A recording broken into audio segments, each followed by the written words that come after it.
జంజీ యువత ఆకాంక్షలకు అనుగుణంగా పనిచేస్తానని నెల్లూరు రూరల్ ఎమ్మెల్యే కోటంరెడ్డి శ్రీధర్ రెడ్డి అన్నారు. నెల్లూరు రూరల్ నియోజకవర్గం పార్థసారథి నగర్లో జెనెక్స్ కళాశాల విద్యార్థులతో ఎమ్మెల్యే సమావేశమయ్యారు. వ్యవస్థలను విధ్వంసం చేసే ముఖ్యమంత్రి మాకు వద్దని, విజన్ ఉన్న చంద్రబాబు, పవన్ కళ్యాణ్, లోకేష్ లాంటి నాయకత్వం కావాలని యువత అంటున్నట్లు ఈ సందర్భంగా ఎమ్మెల్యే తెలిపారు.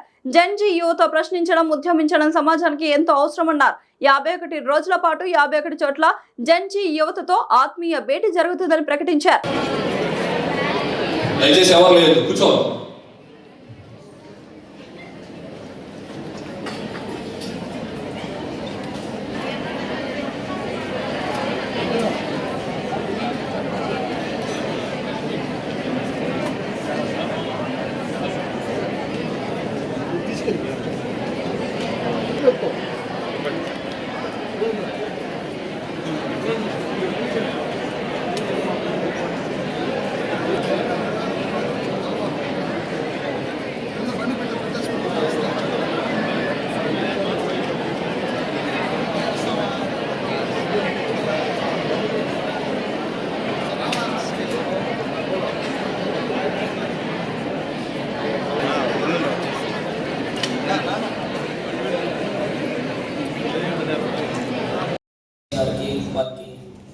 చాలా థ్యాంక్స్ సార్.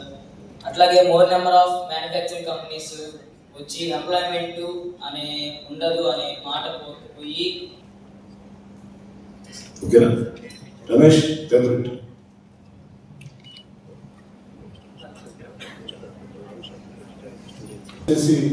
నిశ్శబ్దంగా వినాలని నేను చెప్పే దాంట్లో ఏదైనా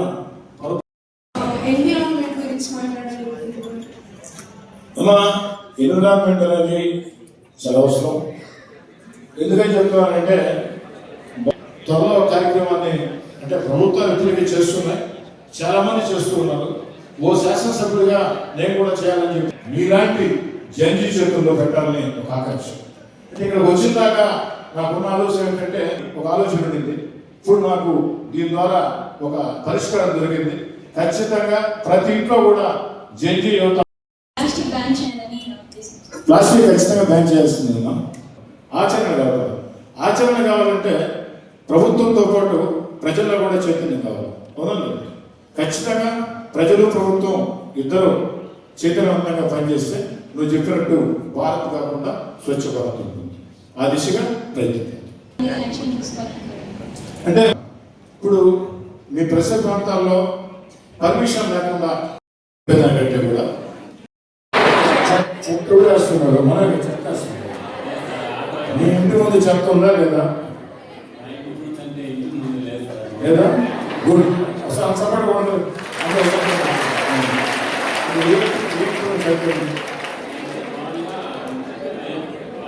నుంచి ఆటోలు వస్తారు. ఆటోల నుంచి రోడ్డు పక్కనే చెత్త వేసి వెళ్ళిపోతారు. అంటే ఆ చెత్తకి ఎక్కువైపోతుంది.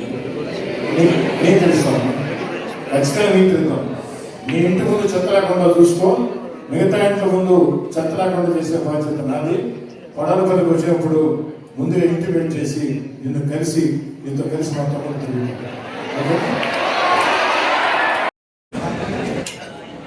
జీవితం అనే ఒక ఎడారిలో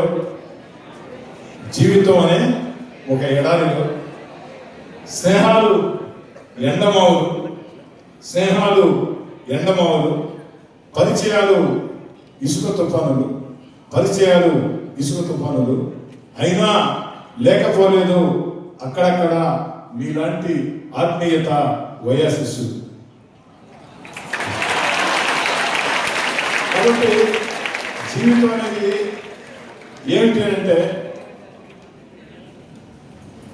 దాని స్పష్టమైన సమాధానం చెప్పాలంటే కూడా సాధ్యం కాదు. ఎందుకంటే చెప్పొచ్చు, నాకు సాధ్యం కాదు. కారణం ఏంటంటే ఇలాంటి ప్రశ్న ఒకటి నన్ను అడుగుతారు, ఆ ప్రశ్నకి నేను సమాధానం చెప్పాల్సి వస్తుందని చెప్పని కల్లో గురించింది.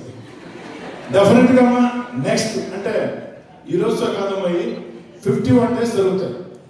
ఈ జంజీతో నేను మాటామంతి 51 days జరుగుతాయి. 51 points. రేపు హాలిడే కాబట్టి 8 స్టార్ట్ అవుతుంది. నెక్స్ట్ వెళ్ళేటప్పుడు ఖచ్చితంగా ఈ ప్రశ్నకి మేధావులతో మాట్లాడి, మహనీయులతో మాట్లాడి జీవితం అంటే ఏంటి, నాకు సమాధానం కావాలా? పాప అడిగింది. నేనైతే స్పష్టమైన సమాధానం చెప్పలేకపోయినా ఏదో కవిత చెప్పి అక్కడిని తప్పించుకొని బయటపడ్డా. కానీ రేపటి రోజు ఇదే కవిత చెప్పాలంటే సాధ్యం కాదని డెఫినెట్ చెప్తాను. చాలా ట్రీస్ డిస్ట్రాయ్ చేస్తూ పొల్యూషన్ క్రియేట్ అవుతుంది. కానీ వాళ్ళ కంట్రీస్లో మాత్రం హైజీన్గా రోడ్స్ ఎక్కడైనా సిస్టమాటిక్గా క్లీన్గా ఉంది. కానీ మన కంట్రీస్లో ఎక్కడ చూసినా ప్లాస్టిక్ డంప్ అవ్వడం అండ్ ట్రీస్ డిఫారెస్టేషన్ అలా ఎక్కువైపోతుంది సార్. దానితో పాటు ఇప్పుడు ఏఐ కొత్తగా వచ్చి ఏఐ డేటా సెంటర్స్ కోసం some millions of water invest చేయాలి. సో వాటర్ వేస్టేజ్ అలాగే ట్రీస్. ఇప్పుడు పొల్యూషన్ యాంగిల్ ఆలోచన చేస్తే అసలు ఫ్యాక్టరీస్ రావు. ఫ్యాక్టరీ పెట్టాల్సిందే, పొల్యూషన్ సమస్య లేకుండా చూడాల్సిందే. భారతదేశ ప్రభుత్వంలో రాష్ట్ర ప్రభుత్వం, కేంద్ర ప్రభుత్వం రెండు కూడా పొల్యూషన్ అరికట్టేదానికి అన్ని చర్యలు తీసుకుంటున్నాయి. ఇక ఈ డేటా సెంటర్ మీద దానివల్ల వచ్చే లాభాలు నష్టాల మీద ఓ ఎమ్మెల్యేగా నేను చెప్పడం కంటే దానికి సంబంధించినటువంటి మేధావులు ఇక్కడ వచ్చి ఉన్నారు. ఆ యొక్క డేటా సెంటర్ మీద మీరు అడిగింది ఏంటి, ఆ డేటా సెంటర్ వల్ల లాభాలు ఏంటి, నష్టాలు ఏంటి, అంతేనా? అదే పొల్యూషన్ వల్ల ఇండస్ట్రీస్ పరిస్థితి ఏంటి, ఏ యాక్షన్ తీసుకున్నారని చెప్పి, అంతేనా? దానికి వారు విక్రమ్ సమాధానం సూచన. ఇందాక ఆ బాబు చెప్పిన, ఇప్పుడు మీరు చెప్పిన, ఖచ్చితంగా ఆ యొక్క లిక్కర్ మీద ప్రభుత్వానికి ఈ ఆకాంక్షలు తెలియజేస్తా. ఇక్కడ కళాశాల పరంగా మాత్రం మీ చుట్టుపక్కల దాంతో ఏదైనా ఇబ్బంది ఉంటే నాకు ఫోన్ చేయండి, మెయిల్ చేయండి, కఠినంగా యాక్షన్ తీసుకొని ఆ సమస్య మీకు లేకుండా చేస్తాను. చట్ట విరుద్ధం అంటే బ్రాందీ షాపులకి, బార్లకి పర్మిషన్స్ ఇచ్చేది గవర్నమెంట్ వల్ల జరుగుతాయి, ఒక ఎమ్మెల్యే స్థానంలో జరగదు. కానీ ఆ బ్రాందీ షాపులకి రూల్స్ రెగ్యులేషన్స్ భిన్నంగా ఇళ్ల మధ్యలో, ఇళ్ల సందుల్లో బెల్ట్ షాపులు పెట్టి చేసేటప్పుడు ఇబ్బందులు తలెత్తితే వాటి మీద యాక్షన్ తీసుకునే అధికారం నాకు ఉంటుంది. నా పరిధిలో నేను ఖచ్చితంగా చేస్తానమ్మా, మంచి సూచన. అదేవిధంగా అసలు మద్య నిషేధం విధించాలని చెప్పని యువత ఆకాంక్షిస్తుందని మీ ఆకాంక్షని ప్రభుత్వానికి మీ కోటమిరెడ్డిగా తెలియజేస్తాను.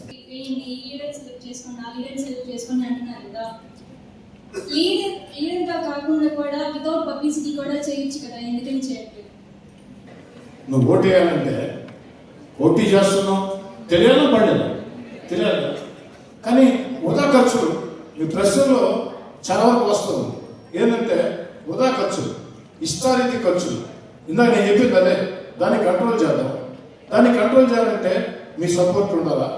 మీ సపోర్ట్ ఉండాలంటే ఏం చేశారు, భవిష్యత్తులో ఏం చేస్తారు, ఎలాంటి నాయకత్వం, ఎలాంటి పార్టీ అని ఆలోచన చేసి ఓటేయడం అని చెప్పని నేను చెప్తున్నాను. యాక్చువల్గా ఫస్ట్లో 70 రూపాయలు ఉండేది, అది 200 అయింది. 200 పెన్షన్ని చంద్రబాబు నాయుడు గారు లాస్ట్ ఇయర్ సీఎం ఉన్నప్పుడు తన 5 ఏళ్లలో 2000 చేశారు. ఆ తర్వాత మళ్ళీ వైసీపీ ప్రభుత్వంలో మళ్ళీ సంవత్సరానికి 250 లెక్కన పెంచుకుంటా పోయారు, 3000 చేశారు. చంద్రబాబు నాయుడు గారు ఎన్నికల హామీ ఇచ్చారు 4000 అని చెప్పని 4000 లెక్కన ఇప్పుడు ఇస్తున్నారు. ఆ వృద్ధులకి, వితంతులకి వాళ్ళకి మంచిగా. ఇప్పుడు ప్రజల డబ్బే నేను కాదనుకోవాలి. పాలకులుగా ఉండే వ్యక్తులు ప్రజలకి మేలు చేయాలి కదా, పెన్షన్ వద్దు అనలే కదా. అట్లా ప్రజలకు మేలు చేసేటప్పుడు ఇప్పుడు ఆ విద్యార్థులకు ప్రోత్సాహంగా ఏదైతే మనం నిధులిస్తున్నామో అవి వాళ్ళకి మేలు చేసేటప్పుడు అది వద్దు అని అన్నాయి కదా. కాదండి, ఒకటి నేను చెప్పినట్టు కేవలం ఉచిత పథకాల మీదనే నడిపించకూడదు. అదేవిధంగా అభివృద్ధి అంటేనే కూడా సాధ్యం కాదు. 2 అభివృద్ధి సంక్షేమం 2 కూడా 2 కళలాగా భావించి పోవాలా. ఆ దిశగానే ముఖ్యమంత్రి చంద్రబాబు గారు పెడుతున్నారు. గవర్నమెంట్ ఏం చేస్తుంది, ఫ్రీగా రేషన్ వేస్తుంది. అలాగే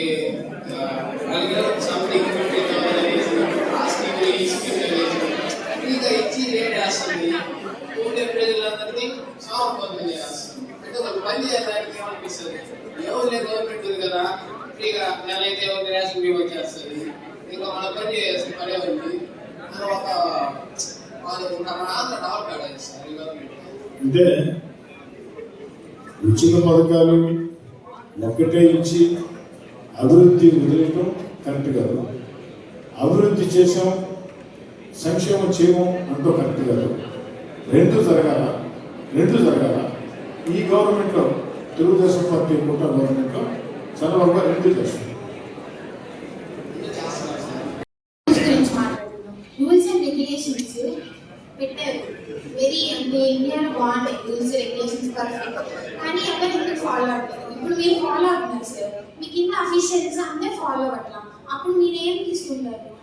నా దృష్టికి వస్తే వెంటనే యాక్షన్ తీసుకుంటాం. ఎవరైనా సరే రూల్స్ పాటించాల్సిందే, దానికి ఎలాంటి అనుమానం లేదు.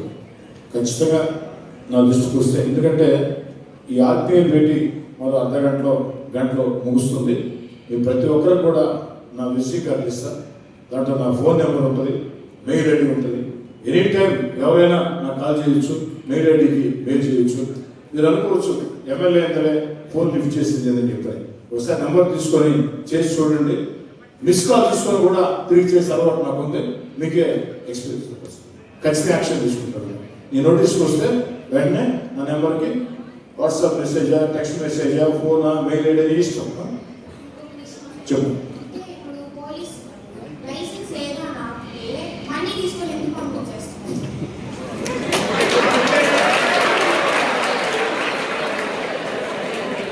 అంటే మీరు చెప్పిన వాస్తవం. కరప్షన్ అనేది నాట్ ఓన్లీ పోలీస్, చేసాం. ఎందుకంటే మాట సంక్షేమ పథకాలు తీసుకునే వాళ్ళు అందరూ కూడా సోమరిపోతులు అన్న మాట అది సరైన మాట కాదమ్మా. ఇప్పుడు సంపాదించే కెపాసిటీ ఉంది, కొంత ఉంటుందమ్మా. ఇంతగా చెప్పాను నీకు, కరప్షన్ అనేది ఒక పోలీసులోనే కాదమ్మా, అన్ని వ్యవస్థలో కూడా ఉందని. అంటే నువ్వు చెప్పినట్టు అర్హులు కాలంలో కూడా కొంతమంది ఉండొచ్చునే కాదని, కానీ మెజారిటీ పర్సన్స్ అర్హులే కదా. సంక్షేమ పథకం తీసుకున్నారంటే పేదరికంలో చాలా మంది ఉన్నారు కదా, దాన్ని మనం సోమరిపోతులు అనకుండా మీరు చెప్పినట్టు అర్హులుగా ఉండేవాళ్ళు తీసుకొని అర్హులు లేని వాళ్ళు స్వచ్ఛందంగా ప్రకటించాలి, చేయమని అవసరం లేదని చెప్పారు. అది ప్రజల నుంచి రావాలి. అంటే కానప్పుడు ప్రభుత్వాలు అనేక స్కీమ్స్ పెడుతూ ఉంటాయి. కాదంటే గత ప్రభుత్వాలకి ఈ ప్రభుత్వానికి తేడా ఏంటంటే, గతంలో రెండు సమానంగా చేయాలి, డెవలప్మెంట్ సంక్షేమం. ఇప్పుడు డెవలప్మెంట్ వెల్ఫేర్ రెండు ఎక్కువగా చేస్తున్నారు. పోలవరాన్ని ఆ ప్రాజెక్టు పూర్తయితే స్టేట్ కింద మేలు జరిగింది, దాన్ని చంద్రబాబు నాయుడు గారు చేస్తున్నారు. అన్నిటికీ మించి బాధాకరం ఏంటంటే, ప్రపంచంలో రాజధాని లేని రాష్ట్రం ఆంధ్రప్రదేశ్ ఒకటే. అలాంటి ఆంధ్రప్రదేశ్కి అమరావతి అన్న అద్భుతమైనటువంటి రాజధానిని నిర్మాణం చేస్తున్నారు. ఇప్పుడు మనం వేరే స్టేట్కి పోతాం లేదా విదేశాలకు పోతాం, నీ రాజధాని ఏమంటే ఏం చెప్పాలా? ఈరోజు ధైర్యం అమరావతి అని చెప్పచ్చు. గతంలో నా రాజధాని నాది ఎమ్మెల్యే రాజధాని ఏమో అమరావతి, ఎమ్మెల్యే రాజధాని అమరావతి, హైకోర్టు రాజధాని కర్నూలు, సచివాలయ రాజధాని విశాఖపట్నం. ఇది చెప్పాల్సిన పరిస్థితి అంతే కదా. అందుకే సరైన నిర్ణయం కాదని ప్రజలు కూడా తిరస్కరించారు కాబట్టి తెలుగుదేశం పార్టీ కూటమికి అంత పెద్ద విజయం వచ్చింది. ఈ రోజు ఆకాంక్ష నెరవేరుస్తూ అద్భుత అమరావతి రాజధాని నిర్మాణం సాగుతోంది. భవిష్యత్తులో అమరావతి మనకు మంచి రాజధాని వస్తుంది. అదేవిధంగా పోలవరం పూర్తవుతుంది. డెవలప్మెంట్ వెల్ఫేర్ రెండు కూడా ఉంటాయి. అన్నిటికీ మించి ఇందాక విక్రమ్ గారు చెప్పినట్టు 20 లక్షల కోట్ల పెట్టుబడులు వస్తున్నాయి. దానివల్ల 20 లక్షల ఉద్యోగాలు వస్తాయి. అన్ని రకాల కూడా ప్రపంచ ప్రఖ్యాతిగాంచిన కంపెనీలు ఆంధ్రప్రదేశ్కి వస్తున్నాయి. తాను కష్టాల్లో నష్టాల్లో ఇబ్బందుల్లో ఉన్నా కనీసం తన కష్టాలని, తన నష్టాలని, తన బాధల్ని, తన కన్నీళ్ళని బిడ్డలకి తెలియలేకుండా ఆ తల్లి ఆ తండ్రి ఎంతో కష్టం చేస్తారు. ఈ రోజుల్లో సెల్ ఫోన్ కల్చర్ కూడా వచ్చింది కాబట్టి నా బిడ్డ బైక్ ఉండాలా, నా బిడ్డకి సెల్ ఫోన్ ఉండాలా, నా బిడ్డ అందరికంటే బాగుండాలా, నా బిడ్డ అన్ని ప్రాంతాలు కూడా టూరిజం కింద తిరిగి రావాలా, నా బిడ్డ జీవన ప్రమాణాలు బాగుండాలని మన కోసం జీవితాన్ని త్యాగం చేసింది. కాబట్టి నాకు తెలుసమ్మా, నన్ను అడిగితే నీ హీరోలు ఎవరంటే ఇద్దరు పేర్లే చెప్తాను. ఇద్దరు పేర్లు. ఒకటి, ఈ దేశ సరిహద్దుల్లో శత్రు దేశాల బారి నుంచి మనల్ని కాపాడేదానికి కుటుంబాలకు దూరంగా కార్గిల్ కొండల్లో మంచు ప్రాంతాల్లో చలికి గసగస ఉడుకుతూ ఎప్పుడు శత్రు దేశాలు దాడి చేస్తాయో తెలియకుండా కూడా ప్రాణాలకు తెగించి తమ బిడ్డలకి భవిష్యత్తు ఏమవుతుంది అని ఆలోచన చేయకుండా ఈ దేశం నాది, ఈ నా దేహాలు ముక్కలైనా ఈ దేశాన్ని ముక్కలు కానివ్వని చెప్పని పోరాటం చేసే సైన్యం ఒక హీరో అయితే, దానికంటే ముందు మనకి జీవితాన్ని ఇచ్చి మనకి సంతోషాన్ని ఇచ్చినటువంటి మన తల్లి తండ్రి మన హీరో. ఒక్క మాట చెప్పి ముగిస్తాను మా విషయంలో. మీలో తల్లి కాళ్ళకి దండం పెట్టే అలవాటు ఎంతమందికి ఉంది?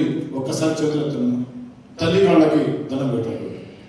ఏమా మిగతా వాళ్ళకి అలవాటు లేదా అంటే ఎందుకు చెప్తున్నానంటేమా, నా అనుభవం ఇది.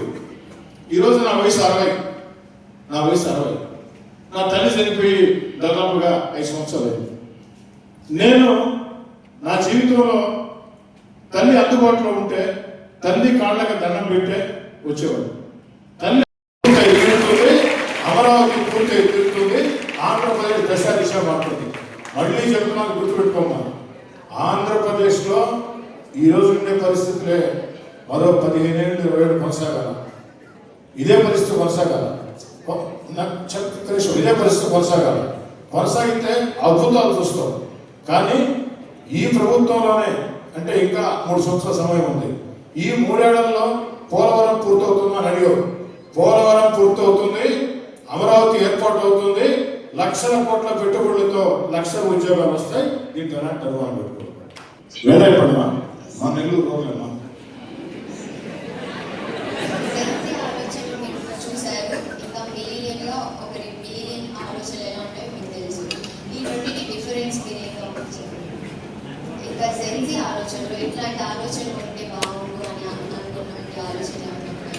నేను జెన్జీలో రాజకీయ చైతన్యం ఉండాలి.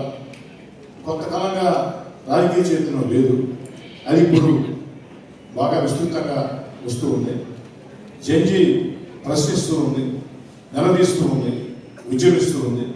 ఇది ఈ సమాజానికి చాలా అవసరం.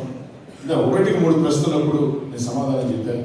చదువే కాకుండా మీ భవిష్యత్తే కాకుండా దేశ భవిష్యత్తు కోసం కూడా మంచి నిర్ణయాలు తీసుకోండి, మంచి నాయకత్వాన్ని నేర్చుకోండి.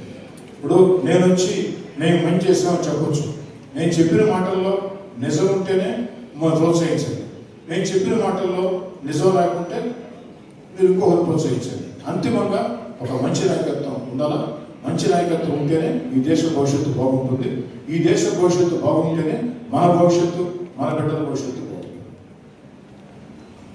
ఇలా పనిచేసినప్పుడు ఈ క్రమంలో మేము అంతా కోల్పోయేసి మా చదువు కోసమే పెరవడతారు, మన పెరవడతా ఆ పెరవడతా రూరల్ చెప్పాను సార్. మా ఊరు చాలా చేశారు సార్. 20 సంవత్సరాలు రోడ్ అయినా హెల్త్ నుంచి హాస్పిటల్ ఇప్పుడు ఇప్పుడు రోడ్లు వేసారా? ఇంకేం వేశారు? కరెంట్ 3 ఫేస్ కరెంట్ ఇచ్చారా? శ్మశానం చేశారా? చేయాల్సిన చెప్పు. హాస్పిటల్, న్యూ హాస్పిటల్ ప్రస్తుతం ఉండే పరిస్థితుల్లో శాంక్షన్ కాదమ్మా. నేను గ్యారెంటీ ఇవ్వలేను కదా, ప్రయత్నం చేస్తాను. ఖచ్చితంగా చేస్తాను మాత్రం చెప్పలేను. న్యూ హాస్పిటల్స్ అన్ని కూడా ప్రజెంట్ కండిషన్లో చేయలేదు. అలాగే ట్రాఫిక్ సిగ్నల్స్ పెట్టారు సార్, అందరూ ఫాలో అయితే. సిగ్నల్స్ పెట్టారు. ఇందాకే చెప్పినట్టు నువ్వే కదమ్మా చెప్పింది. ఎస్, ఫాలో కావటం, ఫాలో చేయటం పోలీస్కి. ఇక్కడ సమస్య ఎక్కడ వస్తుందంటే, సిగ్నల్స్ గారు గట్టిగా ఉండండి అని పోలీసులు చెప్తే పోలీసులు ప్రజల్ని ఆపితే వెంటనే వాళ్ళు మాకు ఫోన్ చేస్తారు. అన్నా ఇక్కడ పోలీసులు ఆపేస్తున్నారు, ఫోన్ చేసేవాళ్ళని చెప్పారు. అంటే రాజకీయ నాయకులని చెప్పక తప్పనిసరి పరిస్థితి. చెప్పకుంటే ఏ ఎమ్మెల్యే పనికి వాళ్ళ స్కూటర్ పట్టుకుంటే వదలలేదా అంటారు. ఇది అర్థం కావాలి. అప్పుడు తప్పకుండా అనే సమస్య ఉంది. సిగ్నల్స్ అనేది పెట్టించలేము, ఇంకా పూర్తి ఇంప్లిమెంట్ కాదా, ఖచ్చితంగా చేయిస్తాను. దానివల్ల ఎవరైనా బాధపడి 4 ఓట్లు నాకు పోయినా కూడా నష్టం లేదు, ఖచ్చితంగా చేస్తాను. ఓకేనా? ఇప్పుడు ప్రభుత్వం ఫామ్లోకి రావడానికి ఎన్నో స్కీమ్స్ పెట్టింది. ఇప్పుడు పెట్టిన స్కీమ్స్ లో ఫ్రీ బస్ అనే కాన్సెప్ట్. ఫ్రీ బస్ అనే కాన్సెప్ట్ ఏంటంటే కర్ణాటక గవర్నమెంట్ దగ్గర నుంచి మనం వాళ్ళని చూసి కాపీ చేసాం. కర్ణాటకలో ఉన్న అంత డెవలప్మెంట్, ఆంధ్రాలో ఉన్న డెవలప్మెంట్ 2 ఒకటే. ఆంధ్ర డెవలప్మెంట్ ఎక్కువ. రంగారెడ్డి కర్ణాటక అంటే బెంగళూరులో ఇప్పుడు మన ఆంధ్రాలో కూడా సగానికి సగం జాబ్ చేసే వాళ్ళందరూ బెంగళూరు కానీ తమిళనాడు కానీ, ఎందుకంటే అది మెట్రోపాలిటన్ సిటీ. ఇందాక ఇంట్రడ్యూస్ చేస్తాను. I'm working as assistant professor in Vikram Singh University, Faculty of Management. Taught classes for both Department of Business Management students and Tourism Management students. And I have also involved in teaching artificial intelligence cybersecurity to undergraduate BSc and BCom degree students in our university.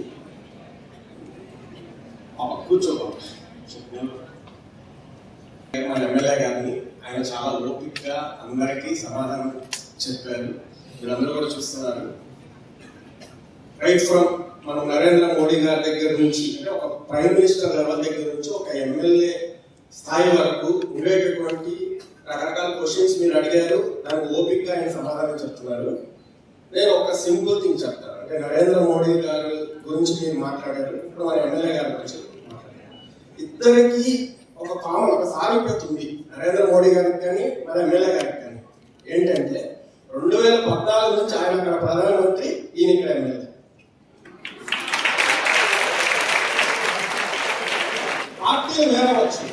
పార్టీలు వేరవచ్చు. ఒక politician ఈ రకంగా ఈ స్థాయిలో ప్రజల్లోకి ఎప్పుడు చొరబడిపోతారు, ఎప్పుడు వాళ్ళ మనసులో నిలిచిపోతారు అని అంటే దానికి ప్రత్యక్ష ఉదాహరణ మన పక్కనే ఉన్నారు. ద పర్సన్ పొలిటీషియన్ ఎప్పుడు ప్రజల్లో ఉంటాడంటే వే ప్రొడక్షన్ యూనిట్స్ దానికి అనుసంధానంగా మనం పెట్టుకోవచ్చు.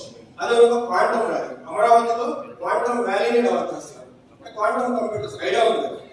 క్వాంటమ్ కంప్యూటర్ అంటే క్వాంటమ్ కంప్యూటర్ మామూలు సూపర్ కంప్యూటర్స్ కంటే కూడా 1000 times పవర్ఫుల్ గా వర్క్ చేస్తాయి. అంటే సింపుల్ ఎగ్జాంపుల్ మీకు చెప్పాలంటే ఇంటర్స్టెల్లార్ అనే ఒక సినిమా చూసుకుంటాం, 2014 లో వచ్చింది. అందులో గర్గంటు అనే ఒక బ్లాక్ హోల్ ని క్రిస్టోఫర్ నోలన్ డైరెక్టర్ అజ్యూమ్ చేశాడు. బ్లాక్ హోల్ ఎలా ఉంటుంది, బ్లాక్ హోల్ ఒరిజినల్ పిక్చర్ 2019 వరకు కూడా ఎవరికి తెలియదు. కానీ 2014లో ఆయన అజ్యూమ్ చేశాడు. ఏం ద్వారా అజ్యూమ్ చేశాడంటే ఒక సూపర్ కంప్యూటర్ ద్వారా ఏవైతే థియరీస్ ఉన్నాయో, ఐన్స్టీన్ రిలేటివిటీ ఆఫ్ థియరీ దగ్గర నుంచి కానీ మిగతా వాటన్నిటిని బేస్ చేసుకొని చేయగలిగాడు. క్వాంటమ్ కంప్యూటర్ ఏం చేస్తుందంటే any cell structure, molecule structure, ఒక క్వాంటమ్ కంప్యూటర్ ని మనం మెయింటైన్ చేయాలంటే -270 కంటే కూడా తక్కువ టెంపరేచర్స్ మెయింటైన్ చేసినటువంటి క్వాంటమ్ ఫ్రిడ్జెస్ మెయింటైన్ చేసి క్వాంటమ్ కంప్యూటర్ ని డెవలప్ చేయాలి. అటువంటి క్వాంటమ్ టెక్నాలజీని ఈరోజు మన అమరావతిలో తెస్తున్నారు. మనకి డేటా సెంటర్స్ తెస్తున్నారు. దాంతో బ్లాక్ చైన్ టెక్నాలజీ మీరు చాలా మంది వాడుతుంటాం. మనం మీ భూమి యాప్ అని, తర్వాత రకరకాల గవర్నమెంట్ సర్వీసెస్ యాప్స్ వాడుతుంటాం. ఆ యాప్లన్నీ కూడా ఈరోజు ఏ టెక్నాలజీ మీద వర్కౌట్ అవుతున్నాయంటే బ్లాక్ చైన్ టెక్నాలజీ, తర్వాత రియల్ టైమ్ గవర్నెన్స్ కి సంబంధించినంత ఇలా ఏదైతే టెక్నాలజీ ఎనేబుల్డ్ థింగ్స్ మనం వేరే దేశాల మీద ఆధారపడకుండా, వేరే దేశాలతో కనెక్టివిటీ కలగకుండా మన దగ్గరే ఎస్టాబ్లిష్మెంట్స్ అన్ని ఈరోజు అవుతున్నాయి.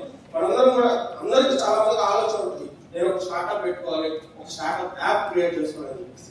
ఇన్ని రోజులు మనం దేని మీద డిపెండ్ అవుతున్నాం, ఏదో ఒక అమెరికన్ ఎవరు ఏం చేశారు ఆ చేసేవాడు గెలుస్తారు అన్న భావన తీసుకురండి. ఇది మా తరం అయిపోవస్తుంది. జీవన సంధ్యా సమయంలో మేము ఉన్నాం. కానీ మీరు నా యువకులుగా జడ్జి యువతగా ఉన్నారు. మీరు అనుకుంటే ఖచ్చితంగా ఇది సాధ్యమవుతుంది. కాబట్టి వచ్చే ఎన్నికల్లో ఎవరు ఎత్తిస్తారు, ఎవరు ఎత్తిస్తే గెలుస్తారు అని మానేసి ఆ ధోరణి పక్కన పెట్టి ఆ మాట కూడా రాలేకుండా ఎవరు ఏం చేశారు, చేసిన వాళ్ళకి 10 ఓటేస్తారు అన్న దాన్ని నిజం చేయాలంటే అది జడ్జి చేతుల్లో ఉంది. మీ ఇంట్లో కూడా అందరికీ దశ దిశ నిర్దేశం చేసి ఈ రాష్ట్రంలో ఎన్నికల్లో డబ్బు రాజకీయాలు ఇందాక మీకు చెప్పాను. అన్ని అర్హతలు ఉంది. ఎమ్మెల్యే అయ్యేదానికి 25 ఏళ్ళు పట్టిందంటే చెప్పాను. నా తండ్రి ఎమ్మెల్యే కాదు, తాత మంత్రి కాదు, 100 కోట్ల ఆస్తులు కాదు. మరి ఆ భావన, ఆ డబ్బు ప్రభావం లేకుంటే అలాంటి వాళ్ళు ఎప్పుడు ఎమ్మెల్యే లేకపోయారు. అందుకే మన కుటుంబాల నుంచి ఎమ్మెల్యేలు అయితే సమాజం పట్ల బాధ్యతగా ఉంటారు. ఆ కష్టాలు నష్టాలు కన్నీళ్లు మనకు తెలుసు కాబట్టి దాని దృష్టిలో ఉంచుకొని ఎవరు ఏం చేశారు అని చూసి ఎవరు ఏం చేస్తారు భవిష్యత్తులో అన్నది ఆలోచన చేసి ఆ దిశగా ఓటేయాలని చెప్పని మిమ్మల్ని అందరినీ కూడా కోరుతున్నా. ఓటేయటమే కాదు, ఓట్లు వేయించాలి మీ ఇంట్లో వాళ్ళు కూడా చెప్పని ఓట్లు. ఇంకా అయిపోయిందా? డిపెండెంట్ ఎక్కువైపోయింది సార్. డిపెండెంట్ ఎక్కువైపోయింది. ఎవరు వర్క్ చేయడం లేదు సార్. ఆ ఫ్రీ స్కీమ్స్ ప్రొవైడ్ చేయడం వల్ల మన ఇండియాలో ఫండ్స్ అనేవి చాలా లాస్ట్ అవుతుంది సార్. ఈ ఫ్రీ స్కీమ్స్ అనేవి మన డిఫెన్స్ మీద కానీ ఎడ్యుకేషన్ మీద కానీ కొద్దిగా ఇన్వెస్ట్ చేస్తే ఇంకొద్దిగా రిజల్ట్ వస్తుంది. చాలా ఒక సమస్య ఉంది. నువ్వు చెప్పినట్టు డిఫెన్స్ మీద డబ్బులు ఖర్చు పెడుతున్నాం, దాంట్లో ఎలాంటి అనుమానం లేదు. డెవలప్మెంట్ మీద డబ్బులు ఖర్చు పెడుతున్నాం, డెవలప్మెంట్తో పాటు సంక్షేమం కూడా. ఎందుకంటే ఈ సమాజంలో అణగారిన వర్గాలు ఇంకా చాలా ఉన్నాయి. అదేవిధంగా బిడ్డలు చూడనటువంటి పెద్దలు చాలా మంది ఉన్నారు. అన్ని ఇళ్లలో చూస్తారంటే చాలా ఇళ్లలో చూసే పరిస్థితి లేదు. కాబట్టి ఆ వృద్ధులకి, భర్త చనిపోయిన వితంతువులకి ఒక భరోసా ఇచ్చేదానికి, లేదు పేదరికంలో ఉంది చదువులకి ఫీజులకు ఇబ్బంది ఉండే పరిస్థితుల్లో ప్రభుత్వాల పరంగా వారికి చదువులకి ప్రోత్సహించడానికి అనేక కార్యక్రమాలకి ప్రభుత్వాలు ఇవ్వక తప్పనిసరి పరిస్థితి.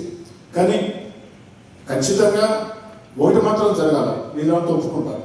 నేను డెవలప్ చేయడం ఓన్లీ ఉచిత పథకాలు ఇస్తానంటే ఆ దేశానికి మేలు చేయదు. లేదు నేను డెవలప్మెంటే చేస్తా, ఎంత పేదరికంలో ఉన్నా కూడా వాళ్ళకి పథకాలు ఇవ్వడం ఉచితంగా అంటే అది కూడా మేలు చేయదు. ఈ రెండు కూడా రెండు కళ్ళు. ఉచిత పథకాలు, డెవలప్మెంట్ అనేది రెండు కళ్ళు. ఈ రెండింటిని ఒకేసారి ముందుకు తీసుకుని వెళ్తే అప్పుడు అది ప్రజలకు మేలు చేస్తుంది. ఇంకా చెప్తున్నా, నాకు ఒక ప్రైమ్ మినిస్టర్ ఎలా ఉండాలంటే, instead of being afraid of countries like Pakistan and China, we want a strong leader who strikes fear into the countries, those countries, like our PM sir Narendra Modi. చాలా బాగా చెప్పావు తల్లి, నిజంగా తల్లి. ఎందుకంటే భారత ప్రధాని ఎలా ఉండాలా అని నిన్ను ఎవరైనా కోరితే, లేదా నీ మనసులో ఉండే భావాలు చెప్పాలనుకుంటే, రాజకీయ నాయకులు అయితే 5-10 పేజీలు చెప్తారు. కానీ రాజకీయ నాయకులు 5-10 పేజీల్లో చెప్పేదాన్ని ముచ్చటగా 3 మాటలతో చెప్పావు. ఏంజల్స్ అంతే కదమ్మా? థ్యాంక్ యూ అమ్మా ఏంజల్స్, బాగా చెప్పావు తల్లి. అంటే భారత ప్రధాని శక్తివంతంగా ఉండాలా, చైనా పాకిస్తాన్లకి భయపడే ప్రధానమంత్రి మనకొద్దు, చైనా పాకిస్తాన్ని భయపెట్టే ప్రధాని మనకు కావాలా. అదేవిధంగా ముఖ్యమంత్రిగా ఏం కోరుకుంటున్నాం తల్లి, ఎలాంటి ముఖ్యమంత్రి కావాలని కోరుకుంటూ 2 సంవత్సరాల క్రితం ఎన్నికలు జరిగాయి. ఆ ఎన్నికల్లో చంద్రబాబు నాయుడు గారు, పవన్ కళ్యాణ్ గారు, లోకేష్ గారు ఎన్నికల ప్రచారానికి వచ్చినప్పుడు, లేదా మేనిఫెస్టో పెట్టినప్పుడు, ఏదైతే భారత ప్రధాని నరేంద్ర మోడీ గారితో కలిసి ఎన్నికల్లో పోటీ చేసిన వేళ మేము ఇచ్చిన ప్రధాన హామీ ఏమిటంటే, ఈ 5 సంవత్సరాల్లో ప్రైవేట్ ప్రభుత్వ రంగంలో అక్షరాల 20 లక్షల ఉద్యోగాలు ఇస్తామని మాట్లాడుతుంది. మరి ఈనాడు తెలుగుదేశం పార్టీ కూటమి అధికారంలోకి వచ్చింది 26 నెలలు, 2 సంవత్సరాల 2 నెలలు. ఈ 26 నెలల్లో 20 లక్షల ఉద్యోగాల కల్పనలో ఇప్పటికి ఇచ్చిన ఉద్యోగాలు ప్రైవేట్ ప్రభుత్వ రంగాల్లో కలిసి 7,28,340, అంటే దాదాపుగా సగం ఇవ్వడం జరిగింది. అంతేకాకుండా భవిష్యత్తులో 29 లక్షల కోట్ల పెట్టుబడులతో 24 లక్షల ఉద్యోగాల కల్పన దిశగా ఒక ఒప్పందం కూడా జరుగుతుంది. తొలి సంతకం మెగా డిఎస్సీపై పెట్టి 15,941 టీచర్ పోస్టులు భర్తీ చేశారు. ఎంఎస్ఎంఎల్ ద్వారా 2,48,906 మందికి ఉపాధి దొరుకుతుంది. 1,500 జాబ్ ఫేర్, స్కిల్ డెవలప్మెంట్ ద్వారా 1,46,627 ఉద్యోగాల కల్పన, ఫుడ్ ప్రాసెసింగ్ రంగంలో 64,030 మందికి ఉపాధి, ఐటీ అండ్ ఎలక్ట్రానిక్స్ లో 13,866, వేసేసాం కదా, ఎమ్మెల్యే కూడా ఇంతే కదా అనుకొని ఏజ్ ఆఫ్ 21లో ఎమ్మెల్యే కావాలని స్టార్ట్ చేశాను. కానీ వచ్చిన ఒక 4 సంవత్సరాలకు అర్థమైంది భారతదేశ రాజకీయాల్లో చాలా కష్టం సామాన్య మధ్యతరగతి కుటుంబాలు ఎమ్మెల్యేలు కావాలంటే. మరీ ముఖ్యంగా ఈ జిల్లాలో పెద్ద పెద్ద రాజకీయ కుటుంబాలు ఉండే జిల్లాలో, వేల కోట్ల కోటీశ్వరులు ఉండే జిల్లాలో ఒక సాధారణ మధ్యతరగతి కుటుంబీకుడిగా ఎమ్మెల్యే కావాలంటే చాలా కష్టం. అనవసరంగా వచ్చాం ఒక భావన, కానీ ఒక కసి. ఎల్లకాలం నెల్లూరు జిల్లా కేంద్రంలో వేల కోట్ల కోటీశ్వరులు, తండ్రులు ఎమ్మెల్యేలు, తాతలు మంత్రులు, వాళ్ళే ఎమ్మెల్యేలు కావాలన్నా, కష్టాలు నష్టాలు కన్నీళ్లు ఉండే మనలాంటి సామాన్య మధ్యతరగతి కుటుంబాల ఎమ్మెల్యేలు ఎందుకు కాకూడదు అన్న కసి, అన్న బాధ. అంటే సమాజంలో ఉండేది 100లో 99.99% మన సామాన్య కుటుంబం, 0.1% వాళ్ళు, 0.1% వాళ్ళు ఉండే వాళ్ళేమో ఎమ్మెల్యేలు, వాళ్ళ తర్వాత కొడుకుల ఎమ్మెల్యేలు, మనవాళ్ళ ఎమ్మెల్యేలు. మనం మాత్రం అలా కాదా, మనకు మాత్రం ఎమ్మెల్యే రాకూడదా అంటే ఎల్లకాలం మనం జెండా మోసే కార్యకర్తలు ఉండాలన్నా అని కసితో జీవితంలో శాసనసభ్యుడు కావాలా అని ప్రారంభించాను.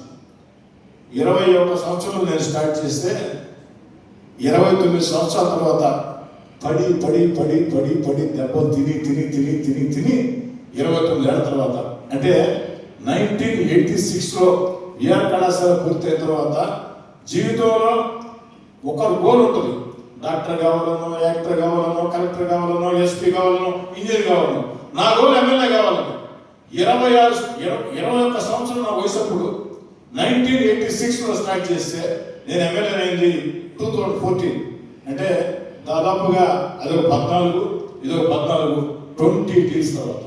కానీ ఒక సంతోషం, ఖచ్చితంగా అందులో గోల్ సాధించాం. మీరు ఏ విధంగా సివిల్ సాధించాలని.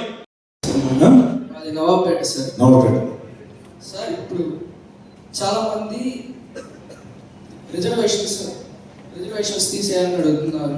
ఢిల్లీలో కూడా ర్యాలీలు చేస్తున్నారు సార్. ఆ రిజర్వేషన్ ఉండడం వల్ల అర్హత ఉన్న వాళ్ళకి కూడా జాబ్ రాదు సార్. ఇంకా ఎలా డెవలప్ అయింది ఇండియా? రిజర్వేషన్ అనేవి ఈ సమాజంలో అణగారిన అట్టడి వర్గాలని ముందుకు తీసుకురావాలా అనే ఒక మంచి ఉద్దేశంతో ఏర్పాటు చేశారు. మొత్తం రిజర్వేషన్లు కాదు కదా, ఓపెన్ కేటగిరీ ఉంటుంది కదా, 2 ఉంటాయి కదా. ఎందుకని చెప్తున్నానంటే ఇక్కడ నువ్వు నేను బాగా గొప్పవాడు అని చెప్పి నేను చెప్తాను, కానీ ఉన్నంతలో మనం కొంత బాగానే ఉంటాం. కానీ ముఖ్యంగా దళిత, గిరిజన, బీసీ వర్గాల్లో చాలా కుటుంబాలు వెనకబడి ఉంటాయి. ఏ రకం తోడ్పాటు ఉండదు. వాళ్ళని ప్రధాన జీవన స్రవంతిలో తీసుకుని వచ్చి వాళ్ళని కూడా ఐఏఎస్లుగా, ఐపీఎస్లుగా, అధికారులుగా చూడాలంటే, వాళ్ళని కూడా పారిశ్రామికవేత్తలుగా చూడాలంటే ఖచ్చితంగా కొన్ని వర్గాలకి రిజర్వేషన్లు ఇవ్వక తప్పదు. సార్, అలా ర్యాలీ చేసే వాళ్ళకి మీ నుంచి ఒక క్వశ్చన్, ఎలా ర్యాలీ చేసి తీసేయాలి అని ఎవరి భావాలైనా సరే వారి భావాలు ఉంటాయి, నాకు ఎలాంటి అనుమానం లేదు. ఎవరైనా వీధుల్లోకి రావచ్చు, ర్యాలీ చేయొచ్చు. కానీ అది చేసే ర్యాలీ చట్టానికి లోబడి ఉండాలా? మేము పార్లమెంట్ జరుగుతూ ఉంటే మేము పార్లమెంట్లో పోతాం, ప్రధానమంత్రిని కొడతాం, మంత్రులు కొడతాం, ఎంపీని కొడతాం అంటే పోలీసులు ఆపుకుంటూ ఎలా ఉంటారు? ఇప్పుడు మన ఇంటి ముందు ఎవరైనా వస్తారమ్మా, ఏదైనా సమస్య ఉంది, రోడ్లో చేరి నాకు అన్యాయం జరిగిందని నిరసన చేయొచ్చు లేదా అడగచ్చు. అలా కాదు, మీ ఇంట్లోకి వచ్చేస్తాం, మీ ఇంట్లో తండ్రిని కొడతామంటే మీరు చూస్తుంటారు, ఉండరు కదా. అట్లా పోలీసులు ఆపినప్పుడు ఆ పోలీసులు కొట్టడం. కాబట్టి నేను నిరసన చేసేవాళ్ళంతా నేను కోరేది ఏంటంటే ఖచ్చితంగా ప్రజాస్వామ్య దేశం. మహాలక్ష్మి, థ్యాంక్ యూ తల్లి మహాలక్ష్మి. సార్, నేను తెలియజేయడానికి ఒకే ఒక విషయం సార్. పక్క కంట్రీస్తో పోల్చుకుంటే మన కంట్రీ అడ్వాన్స్డ్గా లేదు సార్. ఏదైనా టెక్నాలజీలో కావచ్చు, జాబ్స్ విషయంలో కావచ్చు, ఎంప్లాయ్మెంట్లో కావచ్చు, ఎనీథింగ్. వాళ్ళకంటే ఒక అడుగు కిందనే ఉన్నాను తప్ప వాళ్ళతో కంపీట్ అవ్వలేకపోతున్నాం సార్. ఎందుకు అనే రీజన్స్ ఆలోచిస్తే కనుక మన ప్యాటర్న్ ఆఫ్ సిలబస్ అనేది చాలా రా sir compared to other countries. వాళ్ళ కంట్రీస్లో ఏంటి అంటే సిలబస్ అనేది వాళ్ళ ఎంప్లాయ్మెంట్కి సరిపోయే విధంగా ఉంటుంది. అంటే వాళ్ళకి పెట్టే సిలబస్ కావచ్చు, ఎవ్రీథింగ్ చిన్నప్పటి నుంచి అకాడమిక్ స్టాండర్డ్స్ చదువుకునే సిలబస్ వాళ్ళు చేసే జాబ్స్కి సంబంధం అయ్యే విధంగా ఉంటుంది. మన సిలబస్ ఏంటి అంటే మనం చిన్నప్పటి నుంచి చదువుకునేది ఒక సిలబస్, మనం చేసే జాబ్స్ ఒకటి. అంటే ఆ జాబ్స్ చేయాలంటే సపరేట్ ట్రైనింగ్ తీసుకోవడము, ఏదో కోర్సెస్ చేయడము, ఆ జాబ్ చేస్తాం. జాబ్ రావడం మ్యాటర్ కాదు సార్. ఇక్కడ మనం ఎంత నేర్చుకుంటారో మన కంట్రీ ఎంత డెవలప్ అవుతుంది అనేది పాయింట్. సో మన కంట్రీని డెవలప్ చేయడానికి ఇన్నోవేటివ్ థింకింగ్ అనేది చాలా ఇంపార్టెంట్. వే ఆఫ్ థింకింగ్ అనేది చాలా difference compare to Japan, Germany, America. Especially అమెరికాలో అయితే వాళ్ళ థింకింగ్ అనేది చాలా చాలా 2 times 10 times ఎక్కువ ఉంటుంది sir compare to Indian thinking. మనదంతా సిలబస్ చదువుకున్నామా, ఎగ్జామ్స్ రాసినామా, మార్క్స్ ఓకే, జాబ్ సెటిల్, అది కాదు సార్. కంట్రీ డెవలప్ అవ్వాలి. మన జీడీపీ గ్రోత్ రేట్ కానీ చూసుకుంటే ఆ గ్రోత్ రేట్ కంటే చాలా ఒక 6 times తక్కువ ఉంటుంది సార్. మన కరెన్సీ వాల్యూ కూడా అందుకే తక్కువ ఉంది. సో స్టూడెంట్స్ దగ్గర నుంచి అంటే ఇది ఎక్కడి నుంచి స్టార్ట్ చేయాలి, స్టూడెంట్స్ వాళ్ళకి మంచి సిలబస్ ప్రొవైడ్ చేసి వాళ్ళ యొక్క ఆలోచన విధానంలో మార్పులను తీసుకొని వస్తే వాళ్ళు మన కంట్రీని డెవలప్ చేయడానికి ఎంతో కొంత సహాయపడతారు అని నా అభిప్రాయం సార్. చక్కటి సూచన చెప్పారు తల్లి మహాలక్ష్మి. నీ ఆలోచనలు, ఆకాంక్షలు అమలయ్యేదానికి ఓ శాసనసభ్యుడిగా నా వంతు ప్రయత్నం చేస్తా. మీరు నాతో చెప్పిన మాటలన్నీ అక్కడ రికార్డు అవుతున్నాయి. దాన్ని లెటర్ రూపంలో పెట్టి సంబంధిత శాఖలకి పంపించి నేను కూడా ప్రయత్నం చేస్తాను. మంచి సూచన, మంచి ఆలోచన. అంటే ఫైనల్గా మీరు చెప్పినట్లు నాకు అర్థమైంది ఏంటంటే విద్యా వ్యవస్థలోనే, సిలబస్లోనే మార్పు రావాలా, ఈ దేశాన్ని తగ్గట్టు మనం తయారు చేసుకోవాలా, ప్రపంచంలో అభివృద్ధి చెందుతున్న దేశాలతో పోటీ పడేటట్టు మనం ఉండాలన్నా మంచి సూచన తల్లి. ఆ దిశగా ఇప్పటికే కొన్ని ప్రయత్నాలు జరుగుతున్నాయమ్మా. ముఖ్యంగా యువనేత నారా లోకేష్ గారు విద్యాశాఖ మంత్రి అయిన తర్వాత అనేక మార్పులకి శ్రీకారం చుట్టారు. మీ నోటీసులో ఉందా? చూసాను సార్. అంటే పల్లెల్లో కానీ గవర్నమెంట్ స్కూల్స్ ఉంటాయి కదా సార్, అందులో డిజిటలైజ్డ్ క్లాసెస్ చెప్పడము ఎక్సెట్రా కొన్ని డెవలప్మెంట్స్ అనేవి తీసుకొచ్చారు. దాంతో పెట్టి పిల్లలకి అంటే కొన్ని వీకెండ్స్లో వాళ్ళు ఇది కనుక ఏం చదువుకున్నారు అనేది ఒక జస్ట్ ఒక గ్రూప్ లాగా ఫామ్ చేసి మీరు ఏం చదువుకున్నారు అని చూపి people for the people by the people. అంటే మీరు మా కోసం ఏం చేస్తున్నారు సార్ అసెంబ్లీలో డ్యూటీస్ సార్? ఇప్పుడు స్టూడెంట్స్ అనేది సమాజంలో పార్ట్. ఈ సమాజంలో ఒక ప్రాంతంలో రోడ్ వేసినా, కాలువ వేసినా, 3 phase కరెంట్ ఇచ్చినా, వాటర్ పైప్ లైన్ ఇచ్చినా, ఏం చేసినా కూడా, ఫ్లైఓవర్ కట్టినా, రైల్వే అండర్ బ్రిడ్జ్ కట్టినా, ఏం చేసినా కూడా ఆ సమాజానికి మొత్తాన్ని వేరు చేస్తుంది. దాంట్లో మీరు కూడా ఉంటారు, అవునా? రెండోది యువత అంటే చదువుకుంటూ ఉన్నారు, చదువు పూర్తయిన తర్వాత ఉద్యోగాలు కావాలా. ఆ ఉద్యోగ కల్పన కోసం రాష్ట్రంలో చంద్రబాబు నాయుడు గారు, నారా లోకేష్ గారు, పవన్ కళ్యాణ్ గారు ఏ విధంగా రాష్ట్రం కోసం కష్టం చేస్తున్నారు. నెల్లూరు రూరల్లో కూడా ఒక పరిశ్రమ ఉండాలని, భారీ పరిశ్రమ రావాలని, కొన్ని వేల మంది ఉద్యోగాలు ఉండాలని. ఎందుకంటే పెద్ద పెద్ద జీతాలు వచ్చినప్పుడు ఎవరైనా హైదరాబాద్ పోతారు, మెడ్రాస్ పోతారు, బెంగళూరు పోతారు. చిన్న చిన్న జీతాలంటే అక్కడికి ఉండాలంటే ఆ జీవన ప్రమాణాలతో సాధ్యం కాదు.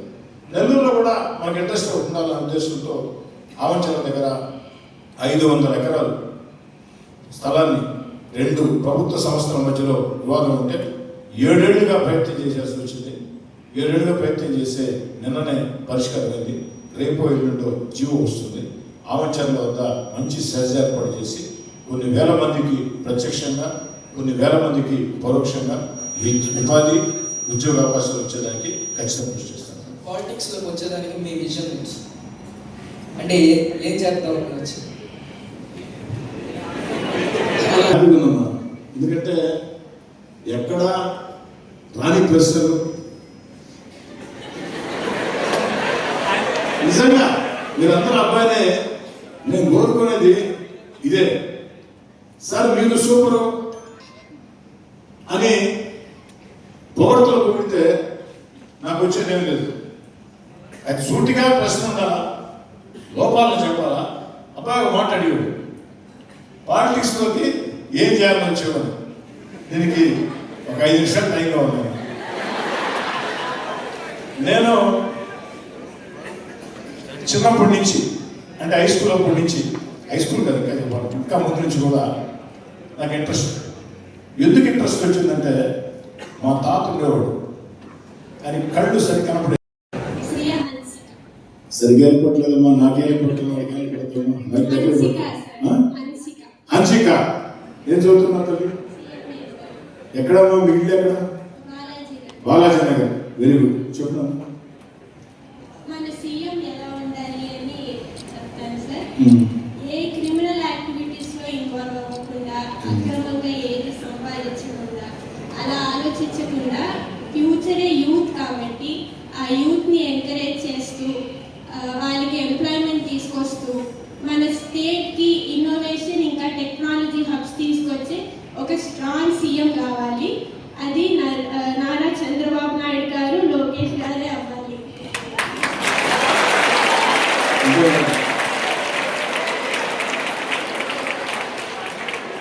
ఒక రాష్ట్ర ముఖ్యమంత్రి ఎలా ఉండాలంటే, ఆ రాష్ట్ర ముఖ్యమంత్రికి నేర చరిత్ర ఉండకూడదు, వ్యవస్థల్ని నాశనం చేయకూడదు, భవిష్యత్తు యువతనే కాబట్టి ఆ యువతని ప్రోత్సహించాలా. అంటే చంద్రబాబు గారి లాగా, లోకేష్ గారి లాగా ఉండాలని నీ కోరిక, అంతేనా? ఎమ్మెల్యేగా నా మీద చెప్తాను. ఎక్కడ నేనేమనుకోనమ్మా, నా బిడ్డ వయసు ఇంకా చెప్పాలంటే నా మనవరాల కంటే కాస్త పెద్ద నేను, అంతే. ఏదైనా స్వేచ్ఛగా చెప్పు.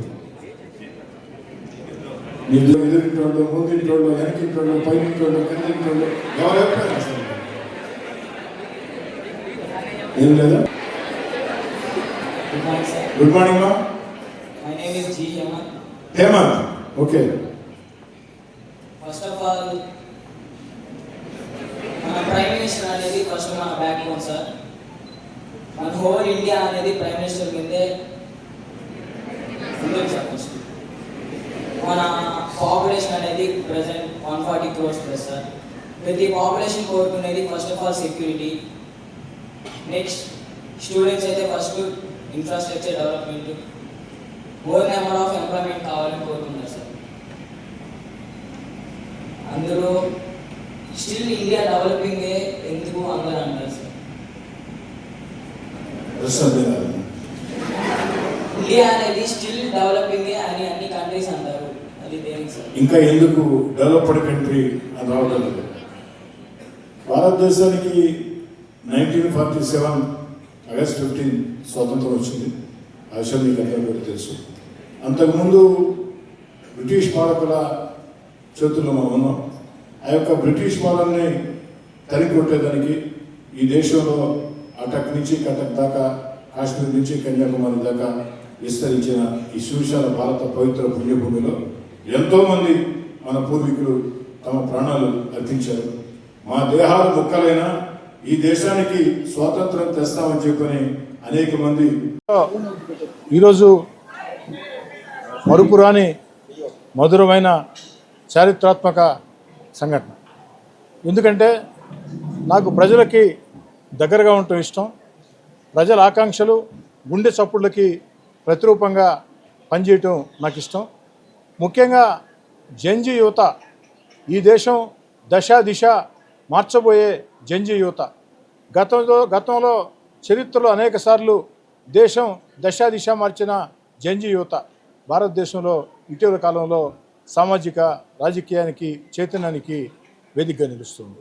కాబట్టి ఆ జంజీ యువత ఆకాంక్షలు తెలుసుకోవాలా, సూచనలు తెలుసుకోవాలా, వాళ్ళని నన్ను ప్రశ్నించవచ్చని వాళ్ళ ప్రశ్నలకి సమాధానాలు చెప్పాలా, నా భావాలు కూడా వారితో పంచుకొని తద్వారా మరింత మెరుగైన ఎమ్మెల్యేగా ముందుకు సాగాల అన్న ఆలోచనతో నెల్లూరు రూరల్ నియోజకవర్గంలో ఈ రోజు నుంచి 51 రోజుల పాటు 51 చోట్ల జంజీతో మాటామంతి ఆత్మీయ భేటీలు, 51 చోట్ల దాదాపు 20,000 మంది విద్యార్థుల్ని ఆ యొక్క కలుసుకునే అవకాశం. ఈరోజు దాదాపుగా 1000 మంది విద్యార్థులు ఈ కార్యక్రమంలో మీరందరూ చూశారు, పాల్గొనడం జరిగింది. వాళ్ళు ప్రశ్నలు అడుగుతూ ఉంటే నాకే ఆశ్చర్యం. కొన్ని ప్రశ్నలకి నేను కూడా జవాబు చెప్పలేని పరిస్థితి. నిజంగా జంజీ యువత ఆకాంక్షల్ని అర్థం చేసుకుని ఈ దేశంలో కానీ ఈ రాష్ట్రంలో కానీ లేదా అటు అధికార యంత్రాంగాలు కానీ మీడియా కానీ రాజకీయ నాయకత్వాలు కానీ అవన్నీ కూడా ఏదైతే ఈ సమాజ హితం కోసం పనిచేసే రాజకీయ నాయకత్వాలు కానీ మీడియా కానీ ఐఏఎస్ ఐపీఎస్ వ్యవస్థ కానీ అధికార వ్యవస్థ కానీ ఆ జంజీ యువత ఆకాంక్షల్ని అర్థం చేసుకుని ముందుకు సాగేదానికి మా వంతు ప్రయత్నం చేస్తాం. ప్రధానంగా నాకు ఎంత సంతోషం అంటే మీ ప్రధానమంత్రి ఎలాంటి వాడు కావాలా అని అడిగితే ఒక విద్యార్థిని చెప్పిన సమాధానం, మా ప్రధానమంత్రి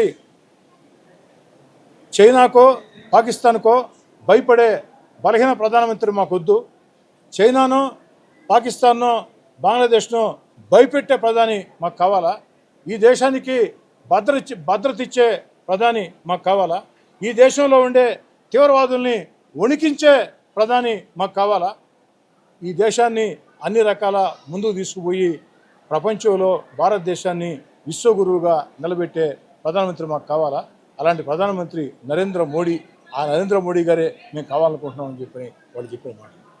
రెండోది ఏంటంటే ఒక ముఖ్యమంత్రిగా ఎలా కోరుకుంటున్నారంటే వాళ్ళు చెప్పినటువంటి సమాధానం, మా ముఖ్యమంత్రి భావి తరాల గురించి ఆలోచన చేయాలా, వ్యవస్థల్ని విధ్వంసం చేసే ముఖ్యమంత్రులు మాకొద్దు, మా ముఖ్యమంత్రికి ఒక మంచి విజన్ ఉండాలా, ఏదైతే ఆనాడు కంప్యూటర్లని చంద్రబాబు నాయుడు గారు అంటే చాలామంది హేళన చేశారని మా తల్లిదండ్రులు మా పెద్దవాళ్ళు చెప్తూ ఉంటారు.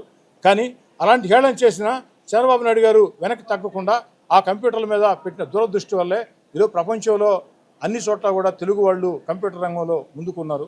అది మా పెద్దలు మాకు చెప్పినటువంటి మాట. అలాంటి చంద్రబాబు నాయుడు గారు, పెట్టుబడులు ఆకర్షించే చంద్రబాబు నాయుడు గారు, యువనేత నారా లోకేష్ గారు, పవన్ కళ్యాణ్ గారు, ఇలాంటి నాయకత్వం మాకు కావాలని చెప్పడం జరిగింది. స్థానిక శాసనసభ్యుడిగా నన్ను నేను సరి చేసుకునేదానికి అనేక ప్రశ్నలు, నాకు ఉపయోగపడే చాలా ప్రశ్నలు, నాకు సమాధానం ఏం చెప్పాలో అర్థం కాని ప్రశ్నలు కూడా వీటిని జరిగింది. ఏదేమైనా చాలా సంతోషంగా ఉంది.